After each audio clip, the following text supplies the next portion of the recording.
Welcome to the ParentLife Podcast, a ministry of Fruit Cove Baptist Church here in Jacksonville, Florida. My name is Jason Stanland, and I'm the middle school pastor here and the host.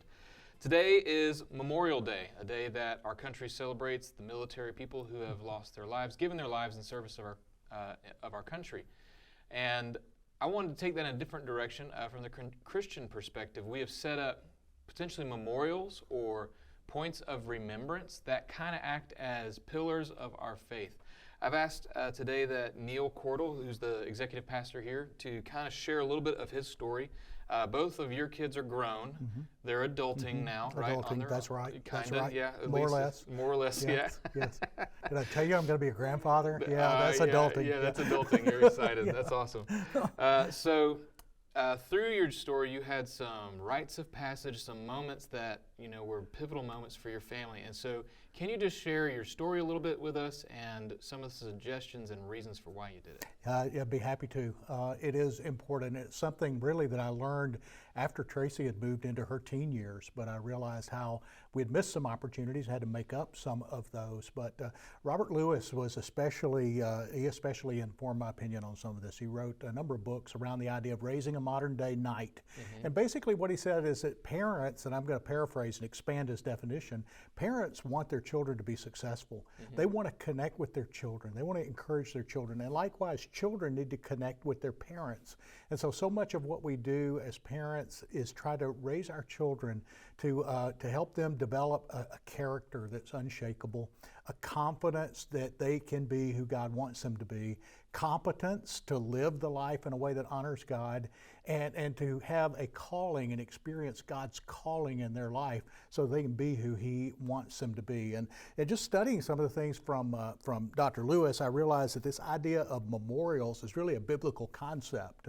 Just rediscovering again in Deuteronomy, Moses said, when you cross over, take the law, plaster rocks, write the law on it so you can take your children to see what God has commanded. Mm-hmm. In Joshua, when they crossed the river Jordan, Joshua said, take 12 stones from the river, pile them up on the other side, so when your children look at those stones, you can tell them, these remind us that God piled the water up and we crossed over on dry land. And it was a stone or pile of stones, if you will, of memorial to remind the nation of how God had worked. There's an old hymn that we used to sing that went, here I raise mine Ebenezer. And a lot of folks have no idea what an Ebenezer is. Well, an Ebenezer was a stone that Samuel erected after Israel had defeated the Philistine army because of God's supernatural intervention. And Ebenezer meant, up until now, God has helped us.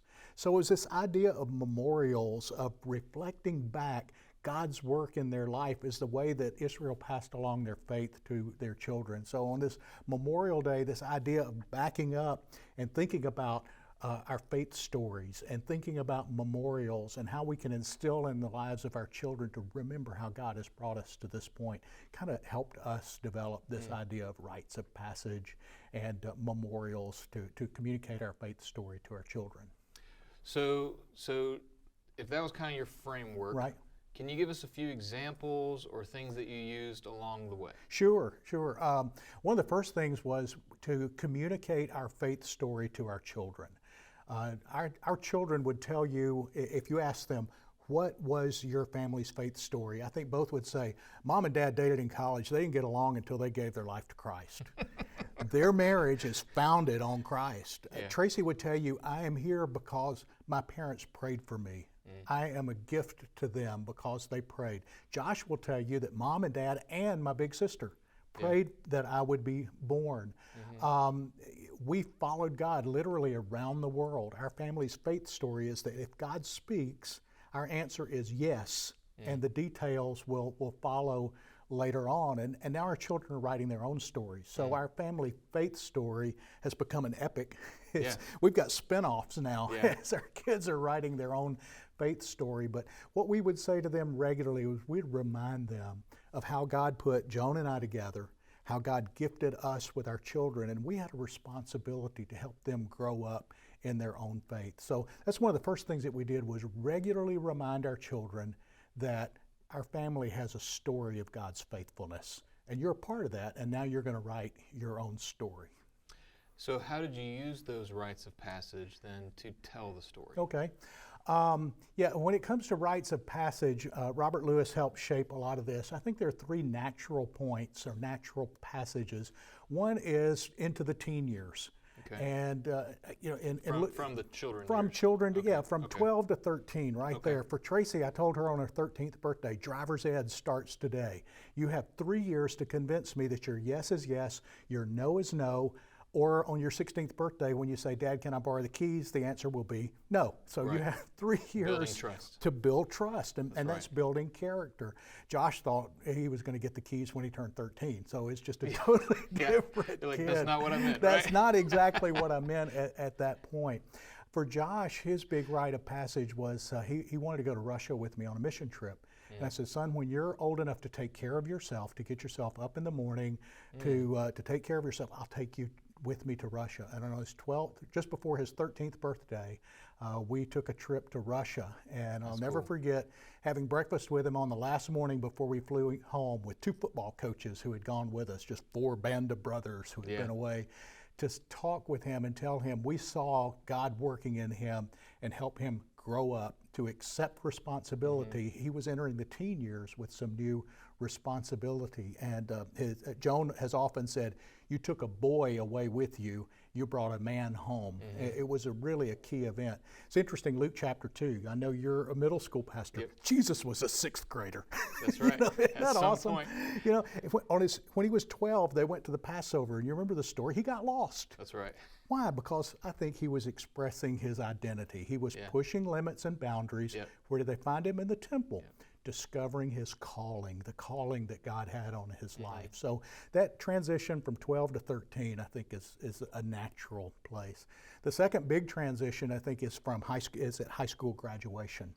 And at high school graduation is that point where kids are beginning to develop their competence and discover their real calling for who God wants them to be. And so that was a time that as our children graduated from college, or graduated from high school and started going away to college, we had a rite of passage every Sunday afternoon when they headed back to school. We'd gather around the car, and it began with a reminder, remember who you are, remember whose you are. Later we added to that, make wise choices, because that became an important. Became a need, okay. And then when Josh went away, we added another one, that's check the boxes. And even now, sometimes I'll leave the house going on a trip, and I'll hear Josh shout as I'm going out the door, Dad, remember who you are, remember whose you are, check the boxes, That's Dad. right. So you know that your children are getting some of these things. But it was, again, sowing into them that your character, your calling, your competence, the confidence that you have is founded in your faith. And if you remember who you are and whose you are, it'll go a long way towards that. You know, Jesus as a young adult began his ministry being baptized in the Jordan. When he came out of the water, the voice of God said, this is my son. I'm pleased with him.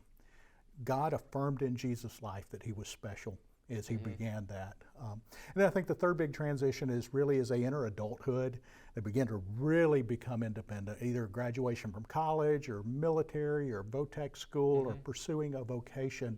It's a time for us to affirm in our children's life that you're an adult now.